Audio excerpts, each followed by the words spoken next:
most accomplished players, though, from this generation, they played for Team USA. LeBron, Steph, Kevin Durant led the way. All three are champions. All three are MVPs. All are in the top 5 and active scorers. But with all they've accomplished comes some big questions about their immediate title hopes. So, Legs, who do you feel best about? After you watch them in Paris, who do you feel best about heading into the season after seeing them show out there? I'm going to go with the Phoenix Suns because they had two guys, first of all. Very important. And Kevin Durant was sensational. It's starting right off the bat when he came off the bench, makes his first 6 shots in the first half after being out for a while. But also Devin Booker. I think the way he is now viewed, Devin Booker's put up big numbers in Phoenix. They had a very disappointing year last year, regular season, and obviously getting swept in the postseason. They make a coaching change. Couldn't have gone much worse. Devin Booker plays a role on this team where he gets so much credit internally from the coaching staff, from his teammates about being the unsung MVP, to quote Steve Kerr. That's got to make Devin Booker feel really good in terms of how he's viewed as a winner. Kevin Durant was great. They come in. They're going to get more than 41 games together this year with Bradley Beal. I love some of the new pieces they've added. I think Phoenix has the most to grab in terms of a team, from a team standpoint, of those star players that played on the Olympic team. Agreed.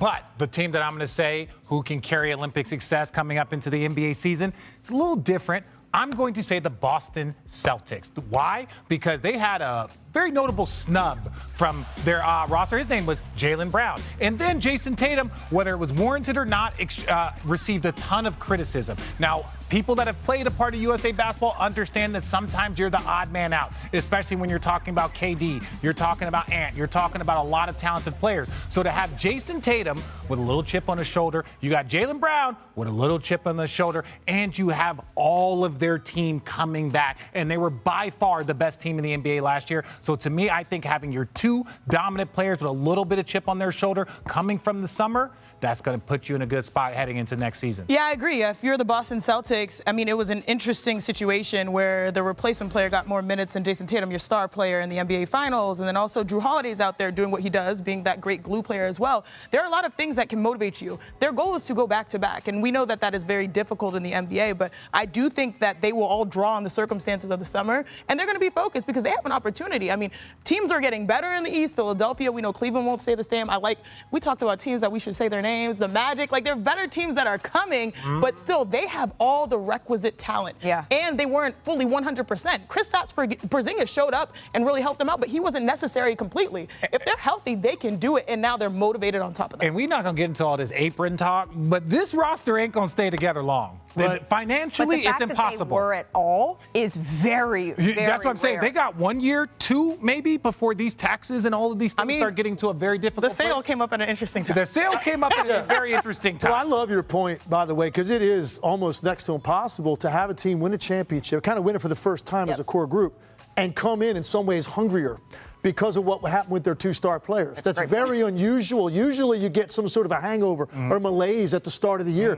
I think you're going to see something different out of the Boston Celtics. I wouldn't want, though, because Chiney is so kind and so informed, I wouldn't want us to think that just because she has points supporting Richard to think she actually agrees. Never. 100% Never. Yeah, I was taken aback. I was taken aback. Well, he's in studio. It's been a minute. Leg said that on the call. I gave my answer. Leg was like, you know what, Richard? That's a really good point. I was like, why'd you sound so surprised? You sounded rattled by that.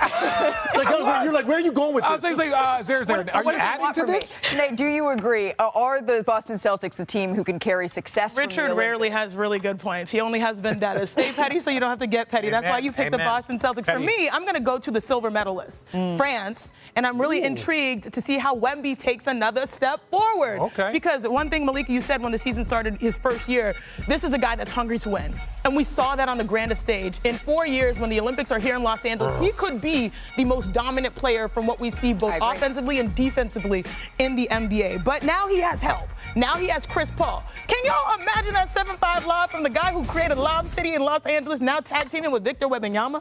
You also bring in that veteran experience in Harrison Barnes. Amen. It seems like they're trying to turn the corner because when we started our season last year, Richard, you're like, I'm calling these San Antonio Spurs games, and they ain't really looking like they're trying to win. I wasn't saying they were tanking. I'm just not surprised they had two top 10 picks. What I'm saying now is it looks like they're trying to make that effort, and that's going off of their star player, Victor Wembanyama. It's time for our little game, Who Said That? I'm going to read you a quote and then ask our esteemed contestants Who said that? Come on, play along with us. And I get to do my game show voice. All right, it's been a while, so let's go. But first, we need to crown a champion from last year. Can I get a drum roll, please? Wait, there's a champion? Kendrick Liddell Perkins. But this is a new year, so we will crown I beat Richard. I'm happy with that.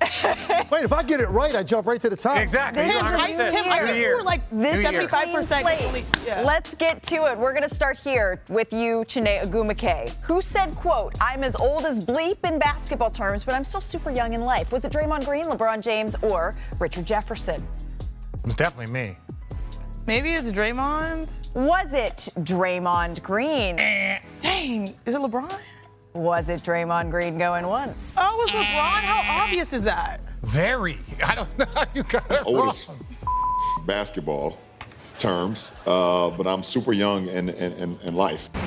Come on, Chiney. I tried to give you the easy one. It sounds like something Draymond might say. No, I thought LeBron was way too obvious. I knew it wasn't you. The other I know it option wasn't was you. me. Yeah. I knew it wasn't you, and I thought 50-50 LeBron was chance. too obvious.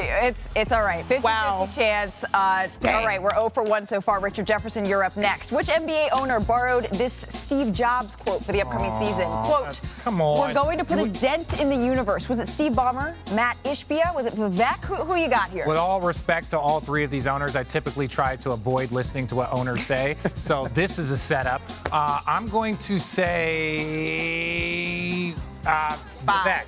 Was it Vivek? If you get it right, I'm going to be mad. Oh, go 1 for 1. I'm never coming back in. We're gonna put a dent in the universe. Richard Jefferson on the board. Okay, it's only fair because you were Nah, last she's place nice. last year. Listen, All we right, all got Tim. scrapbooks. Are you ready? I Now that would've you've got seen that it one done. wrong, yeah. All right, which championship head coach said, quote, "The right. animal kingdom is the purest form of hierarchy. If you step outside of it, you get killed"? Was it Michael Wow. Malone? Was it Joe Mazzulla? Or Eric Spoelstra? Wow, these are three really cerebral guys that give you sound bites like this. This is a really hard one, but I'm going to say Joe Mazzulla. Is it the head coach of the champion Boston Celtics, Boom. Joe There we go. Mazzulla? That sounded like a Mazzulla quote Yeah. for sure. I'm a sore loser. Wait, am I first place now? The animal kingdom Time. is the most purest form of hierarchy and role definition that there is. Everybody plays their role. If you step outside of it, you get killed. Mazzulla's had some very interesting quotes this offseason. It makes sense, especially if you're talking about a team. There's a hierarchy. Step Did you hear outside what of he it. said about talking about the mentality of defending as champions? between You your shouldn't eyes? be defending, you should be going on the offensive. That's what it should be. I And yes, the 100%. target is not on their back. He wants it right here, There. right between It's their always eyes. good to say that when you have the most loaded team in the NBA. All right, I got one more. a good point. Shanae, it's redemption time, all right? I don't know about Who my said odds. this? Quote, "If I was 6'8", I feel like I would be the best player ever I know to play this one. game." Okay, so if we can wipe out my first answer, I will No. reclaim it with this. It is Trae Young, baby. Give me Trae Young. Was it Trae Young? Does everyone agree? Yes. Okay, it was Trae Yeah. Young. Add it to my count. Add it to my count. Oh, I don't know about that. You're I like your 50-50 thoughts. now. If Wow. I was 6'8", You're the like, rules. I feel like I would be the best player to ever play this game. But is he right? I feel better. Okay, you feel better, but is he right? I was right. That's All I'll right. take it. Yeah, Today right, was right. right. All right. Leave it there. Feel better. Speaking of the greats, all right, Aaron Rodgers. Let's go over to NFL as we count down towards NFL. So if you're looking about who maybe is going to have a comeback season this year, Tim, which player are you looking at? I'm going with Klay Thompson, and not necessarily because of the production or he didn't go anywhere last year. He played, I think, because of his relevance. He's going to be on a team that can contend for a title, and his impact on Dallas and the number of shots that he's going to get as opposed to the guys that were taking those same exact shots a year ago, you're going to see a dramatic difference in Dallas for Klay Thompson. Me? Okay, I'll go. I'm going to say John Morant. And why? Because this was a team that was trending upward. They were the Oklahoma City Thunder 2 seasons ago. And obviously there's been injuries. There's been a lot of things that have gone on within the organization. But don't forget who John Morant is. Don't forget about Bane. Don't forget about Jaren Jackson Jr., former Defensive Player of the Year. Marcus Smart, former Defensive Player of the Year. This is a loaded roster that just needed to get healthy and make sure that their internal group was focused, pushing in the right direction. I'm going to go with the team whose player, their star player, was mad that they didn't have a Christmas Day game, the Milwaukee Bucks. But I'm going to go with Dame Lillard because his last season with the Trailblazers, he averaged 32 points per game. This past year, 24 points per game. they got him to be clutch and for them to deliver, at least getting to like the conference finals at least. So to me, Dame coming back after a year of thinking about it, coaching change, trying to assimilate, their defense was struggling, their offense was pretty decent, fourth in the NBA. They have to put all those pieces together. I haven't really been paying attention to things because it's that time of the year. Did you say the Bucks aren't on Christmas Day? Oh my goodness, Richard Jefferson. And Christmas isn't for 5 months. Oh my God, they should be pissed off. Thank you. That's what I'm saying. The league is disrespecting y'all. And they can't flex those games. Richard, They're not going to it ain't welcome changing. to the party. Thank It's good to be back. Thank you for it's good to have you back. And it's good to be back with all of you. We will see you tomorrow. NFL Live, Laura Rutledge in the game. Swagoo.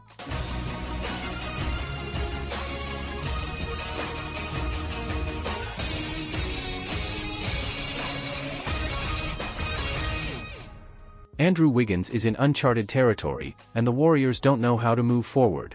The Golden State Warriors are in a period of transition.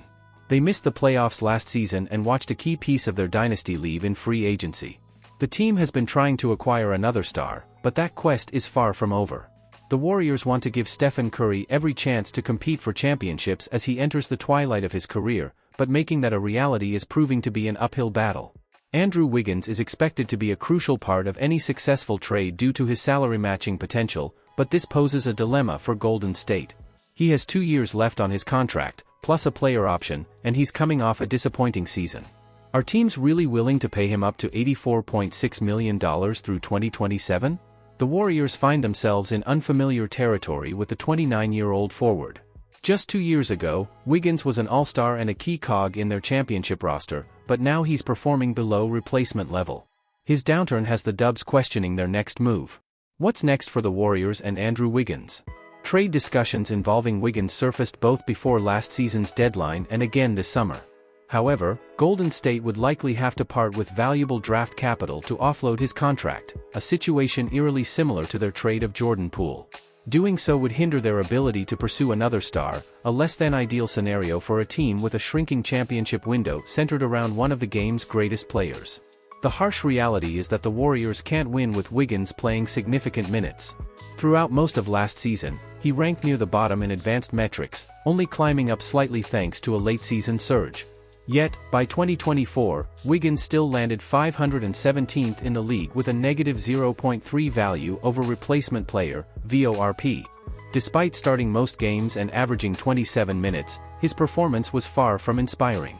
At 29, Wiggins should still be in his prime. His numbers improved in the final 29 games of the season, giving Golden State hope that better days are ahead. The Warriors need Wiggins to perform, regardless of their long-term plans. Right now, they can't trade him and they can't win with him. Improvement is the only way out of this tricky situation. But what if Wiggins falls below replacement level again this season? That scenario would only complicate matters further and could jeopardize the Warriors' chances in a stacked Western Conference. While Golden State could increase minutes for Jonathan Kuminga and Moses Moody, having 18% of the salary cap tied up in a non-contributor is nearly impossible to overcome. This would also tank Wiggins' trade value, forcing the Warriors to include multiple first-round picks just to move his contract. The Golden State Warriors have plenty of problems to solve ahead of a crucial season, but Andrew Wiggins' situation might be one of the most perplexing. Can he return to something close to his 2022 All-Star form? Or will he remain one of the league's worst rotation players? Time will tell, but the Dubs desperately need a resurgence from Wiggins if they hope to make the playoffs in 2025.